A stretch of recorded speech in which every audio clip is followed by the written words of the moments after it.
Assalamualaikum warahmatullahi wabarakatuh. Alhamdulillahirabbil alamin.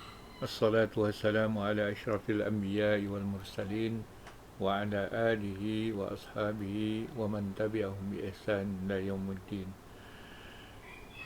Bismillahirrahmanirrahim. Kita mulai kembali membaca kitab Al-Munqidh minadh Dhalal ini sembari kita berharap bimbingan dan petunjuk dari Allah SWT. Mudah-mudahan apa yang kita lakukan ini menambah atau mengingatkan kembali terhadap pengetahuan-pengetahuan yang memang diperlukan dalam kehidupan kita.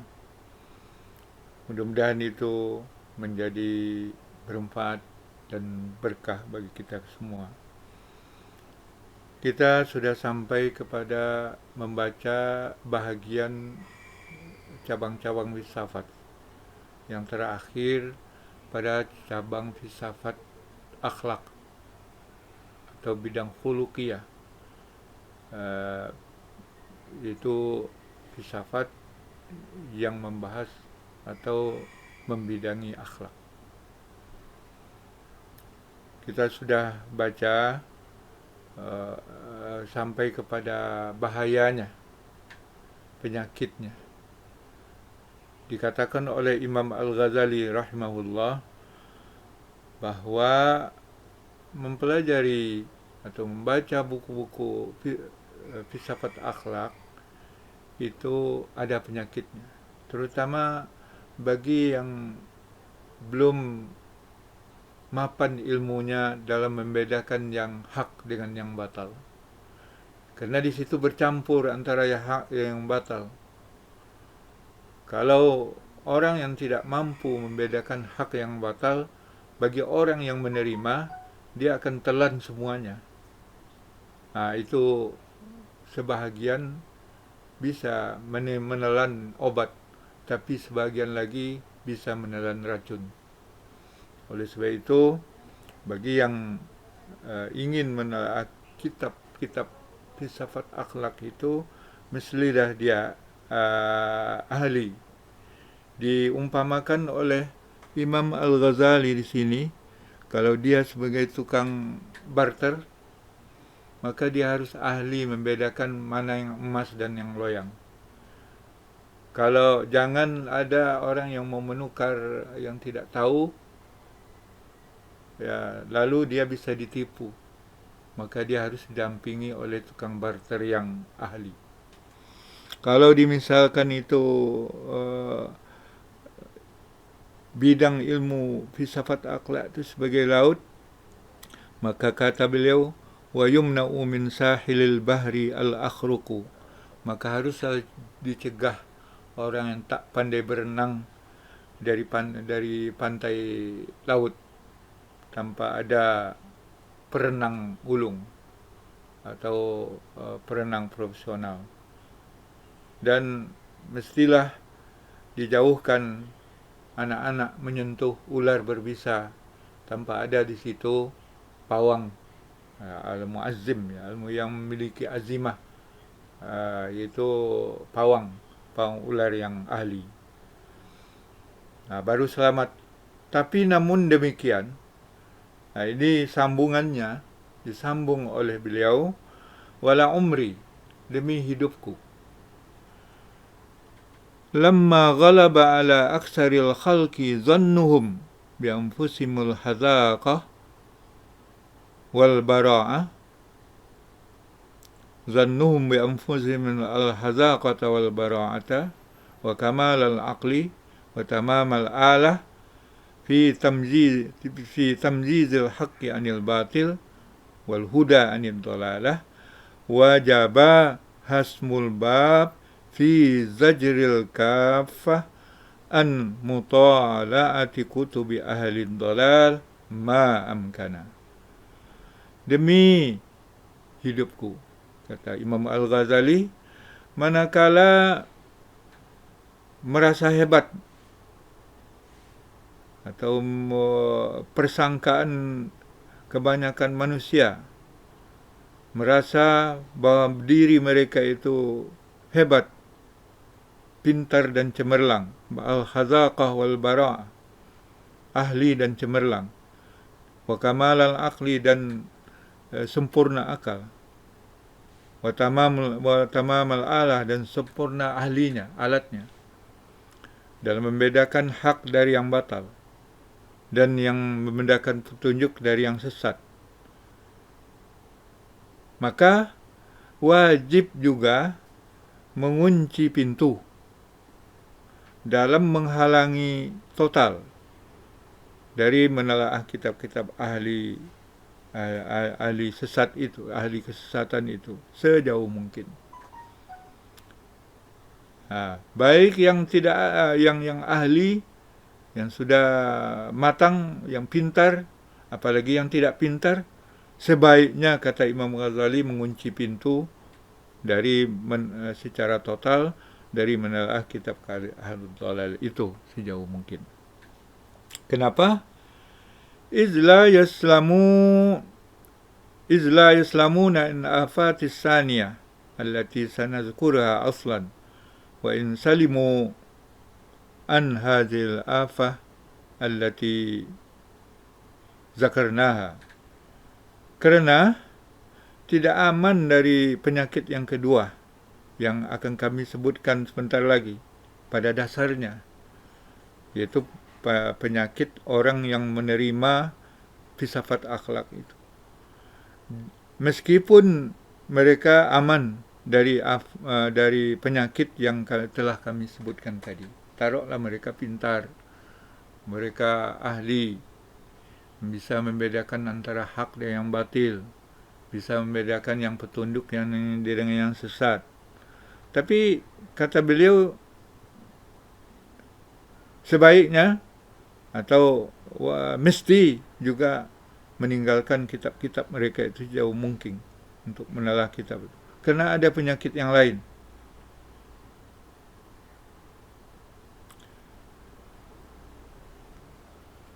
Walaqad i'tarada ala ba'dil kalimat al-mabsusah fi tasanifina fi asrari ulumuddin, dan telah menyanggah ta'ifatun minal ladzina lam tastahkim fi ulumi sarairum, sekelompok dari orang-orang belum putus sampai kepada rahasia sir-sir mereka, ilmu sir mereka dalam ilmu. Mereka menyanggah sebagian kalimat yang tersebar dalam karya kami, kata ilmu. Dan mereka belum terbuka pandangan mereka, pengamatan mereka sampai kepada ujung yang maksimal dari mazhab-mazhab. Wa za'amat anna tilkal kalimat, dan menyangka bahwa kalimat-kalimat itu adalah dari perkataan-perkataan orang-orang dahulu. Ma'anna ba'daha min mawalladat al-khawatir, bersamaan dengan sebagiannya berupa produk-produk yang rawan bahaya. Wala yub'idu an yaqa'al hafir 'alal hafir, maka tidak akan jatuh tapak kepada tapak yang sama. Artinya kalau dulu yang sesat, ya sekarang sesat juga. Dan itu wa ba'duha yujadu fil kutubis syar'iyyah, dan sebagiannya diperoleh dalam kitab-kitab syariat. Wa aksaruha mujudun ma'nau fi kutubis sufiyah, dan sebagian besar atau yang terbanyak ada ditemukan maknanya pada kitab-kitab tasawuf. Nah itu bagi yang menerima, wahab annaha lam tujad illa fi kutubihim, dan taruhlah bahwa tidak diperoleh kecuali dalam kitab-kitab mereka. Artinya ajaran-ajaran filsafat moral yang khas atau hanya terdapat dalam kitab mereka, dan itu dengan segala aspeknya. Mungkin situ ada yang benar, ada yang sesat.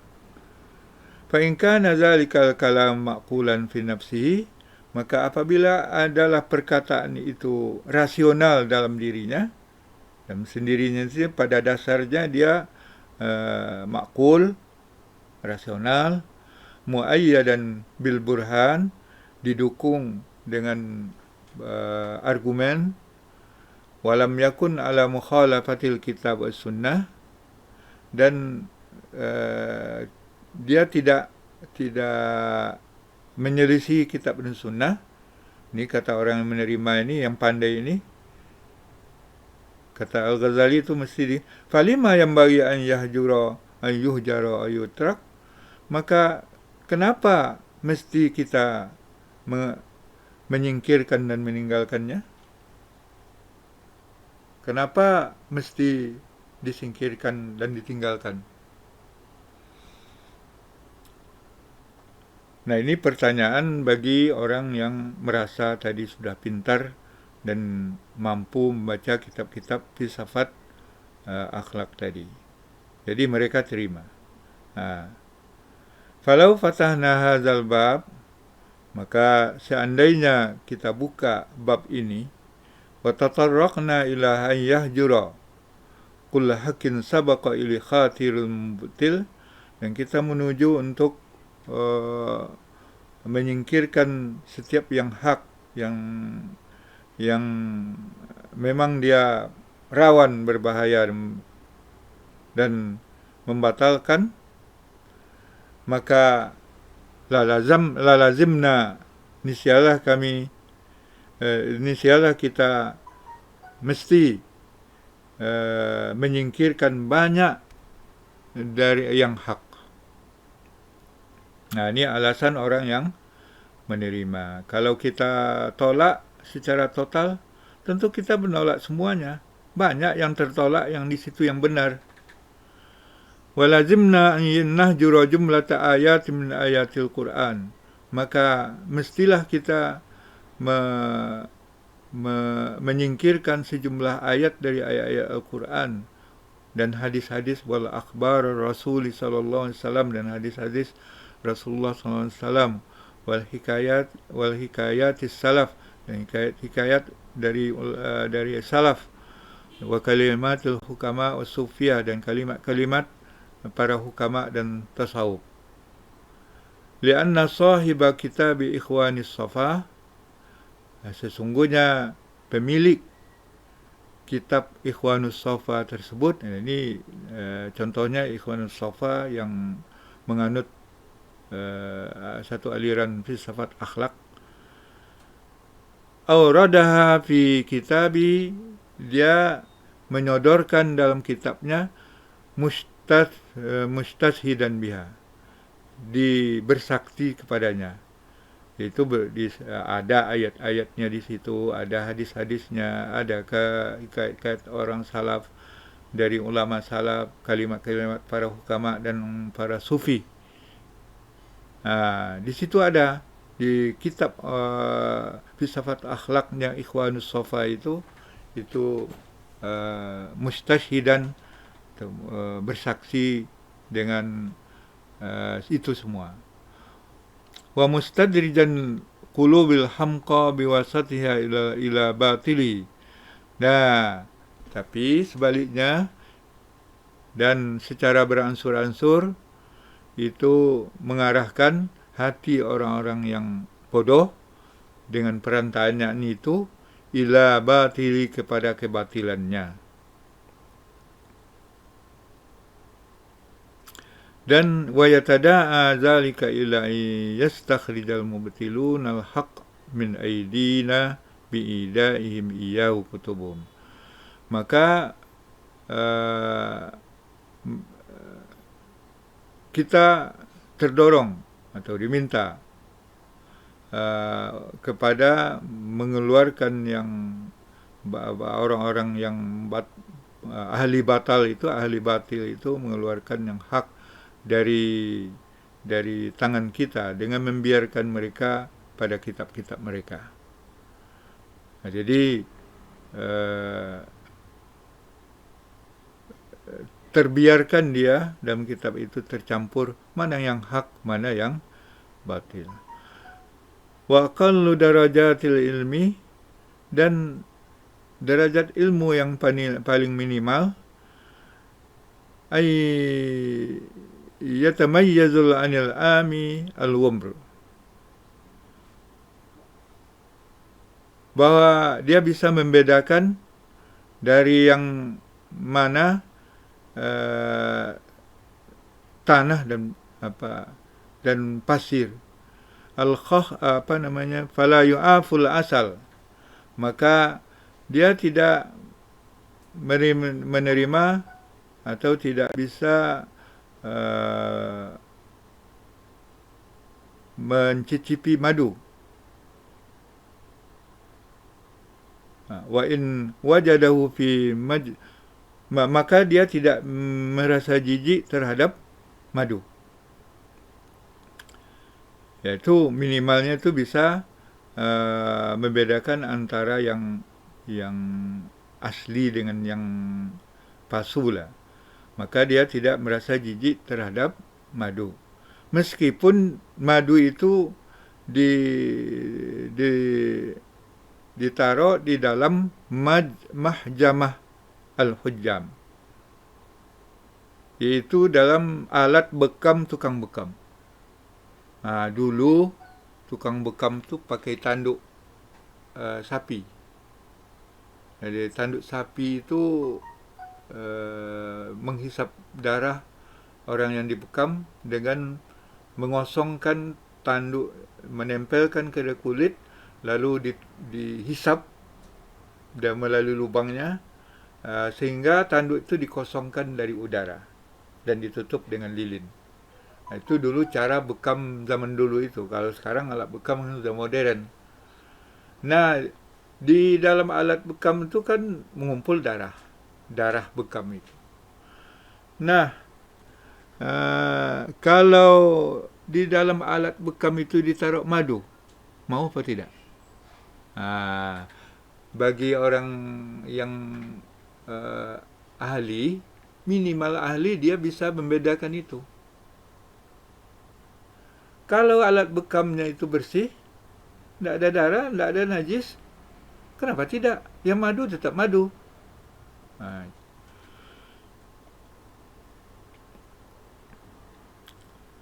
Wa yatahaqqaq annal mahjamata la tughayyiru zatal asli, dan dia memastikan bahwa alat bekam itu tidak mengubah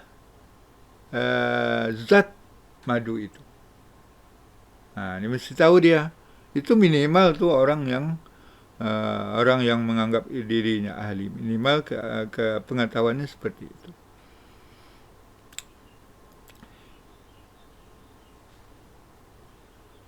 Fa in nafratat tab'i anhu mabniyatun